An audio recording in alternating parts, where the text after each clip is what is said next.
आदमी ने जल्दी से शौचालय के ऊपर रखी लकड़ी की पट्टी हटाई और अपने बेटे बेटी को अंदर छिप जाने को कहा। बच्चों को छिपाते ही वह पलटकर उन घुस आए नरभक्षियों पर टूट पड़ा। शुरू में उसने आगे बढ़े 3 लोगों को गिरा दिया, लेकिन आखिर वह अकेला था और सामने बहुत सारे दुश्मन। कुछ ही पलों में किसी ने पीछे से डंडा मारा और वह जमीन पर गिर पड़ा। गड्ढे में छिपे भाई बहन डर से कांप रहे थे, लेकिन आगे जो हुआ वह और भी खौफनाक था। उन्होंने अपनी आंखों के सामने देखा कि उन नरभक्षियों ने उनके पिता को ऐसे उठाकर ले गए जैसे कोई जंगली सुअर उठा ले जाते। दोनों बच्चे इतना डर गए कि सांस लेने की भी हिम्मत नहीं हुई। लड़के को डर था कि अगर उसकी छोटी बहन रो पड़ी तो वे दोनों पकड़े जाएंगे, इसलिए उसने जल्दी से उसका मुंह कसकर पकड़ लिया ताकि उसकी आवाज बाहर न जाए। काफी देर बाद जब नरभक्षी वहां से चले गए तब जाकर दोनों की जान में जान आई। तभी लड़के ने देखा कि उसकी बहन का घाव बुरी तरह सूज चुका था और उसमें भयानक संक्रमण फैल चुका था। सबसे बड़ी परेशानी यह थी कि उनके पास मौजूद सारी एंटीबायोटिक दवाइयां खत्म हो चुकी थीं। अगर जल्दी नई दवा नहीं मिली तो संक्रमण बढ़ जाएगा और उसकी बहन शायद 3 दिन भी जिंदा नहीं रह पाएगी। यह सोचकर लड़का एक बड़ा फैसला लेता है। वह तय करता है कि वह अकेले बाहर जाकर दवा ढूंढ कर लाएगा, लेकिन उसे बिल्कुल अंदाजा नहीं था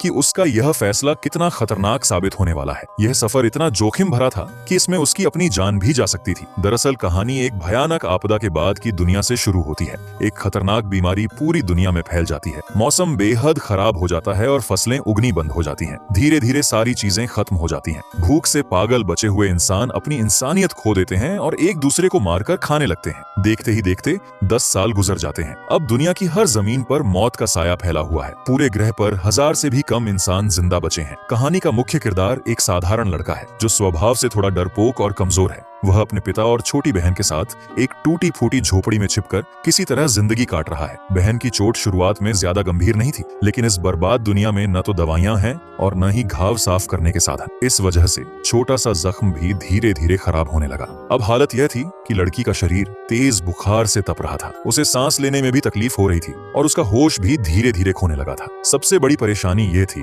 कि उसके पास बची हुई आखिरी एंटीबायोटिक दवा भी खत्म हो चुकी थी। अब बिना दवा के उसकी बहन शायद कुछ ही दिनों की मेहमान थी। अपनी कमजोर बहन को इस हालत में देखकर लड़का अंदर से टूटने लगता है। उसे अपने पिता की आखिरी नजर याद आती है। वह सोचता है कि अगर उसकी बहन भी मर गई तो इस उजड़ी हुई दुनिया में वह बिल्कुल अकेला रह जाएगा और फिर उसके जीने का कोई मतलब भी नहीं बचेगा। आखिर वह एक बड़ा फैसला करता है। वह सोचता है कि जब हर हाल में मौत सामने है तो क्यों न एक बार जान जोखिम में डालकर कोशिश की जाए। बहन को बचाने के लिए और अपने पिता की याद के लिए वह नरभक्षियों के कैंप में जाकर दवा ढूंढने का फैसला कर लेता है। सबसे पहले वह झोपड़ी का दरवाजा अच्छी तरह बंद कर देता है ताकि बहन सुरक्षित रहे। फिर वह उसके पास बचा हुआ आखिरी साफ पानी रख देता है। इसके बाद वह अपने पिता के खून के निशानों का पीछा करते हुए दवा की तलाश में निकल पड़ता है। चारों तरफ उदास और धुंधला आसमान फैला हुआ था। ठंडी हवा लगातार चल रही थी। पूरे वीरान इलाके में कहीं भी जिंदगी की कोई निशानी नहीं थी। बस हर तरफ गहरा सन्नाटा और निराशा थी। भूख और ठंड की वजह से लड़के की ताकत धीरे धीरे खत्म होने लगती है। कुछ दूर चलने के बाद ही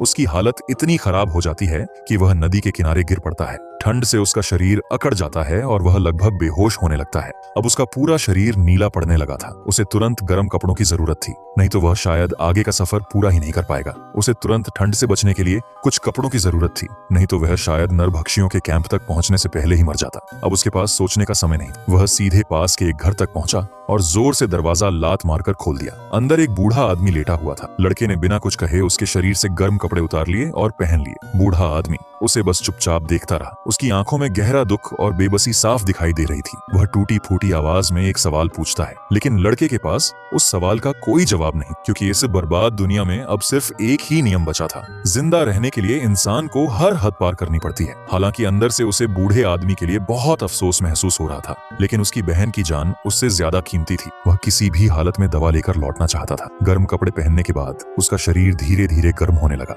अब उसमें थोड़ा दम वापस आ गया था। वह फिर से नरभक्षियों के कैंप की तरफ चल पड़ा। कुछ दूर जाने के बाद उसे जमीन पर एक बुझती हुई आग का ढेर दिखाई देता है। जब वह पास जाकर देखता है तो राख के बीच कुछ अधजली मानव हड्डियां पड़ी होती हैं। हड्डियों के साथ पड़े कपड़ों के टुकड़े देखकर उसका दिल बैठ जाता है। वह कपड़े उसके मरे हुए पिता के ही थे। उसे तुरंत समझ आ जाता है कि नरभक्षियों ने उसके पिता को मारकर खा लिया था और खाने के बाद उनकी हड्डियां यहाँ फेंक दी थीं। यह सोचते ही उसका दिल टूट जाता है। उसकी आंखों से चुपचाप आंसू बहने लगते हैं। कांपते हाथों से वह जमीन खोदना शुरू करता है और वहीं एक छोटा सा गड्ढा बना देता है। फिर वह अपने पिता की बची हुई हड्डियां उस गड्ढे में रख देता है। न वहां कोई कब्र का पत्थर था, न कोई रस्म, न कोई प्रार्थना, लेकिन उस उजड़ी हुई दुनिया में यही एक चीज थी जो वह अपने पिता के लिए कर सकता था। पिता को दफनाने के बाद उसकी ताकत लगभग खत्म हो चुकी थी, फिर भी वह रुका नहीं, क्योंकि उसे पता था कि उसकी बहन उसकी लाई हुई दवा का इंतजार कर रही होगी। लगभग 1 घंटे और चलने के बाद दूर उसे एक टूटा फूटा तंबू दिखाई देता है। लड़के के दिल में उम्मीद की एक छोटी सी किरण जगती है। उसे यकीन हो जाता है कि यह जरूर नरभक्षियों का कैंप होगा। वह बहुत सावधानी से तंबू के पास पहुंचता है। कुछ देर तक आसपास देखकर पक्का कर लेता है कि अंदर कोई नहीं। फिर धीरे से तंबू के अंदर घुस जाता है और दवाइयां ढूंढने लगता है। लेकिन जैसे ही वह सामान टटोल रहा होता है,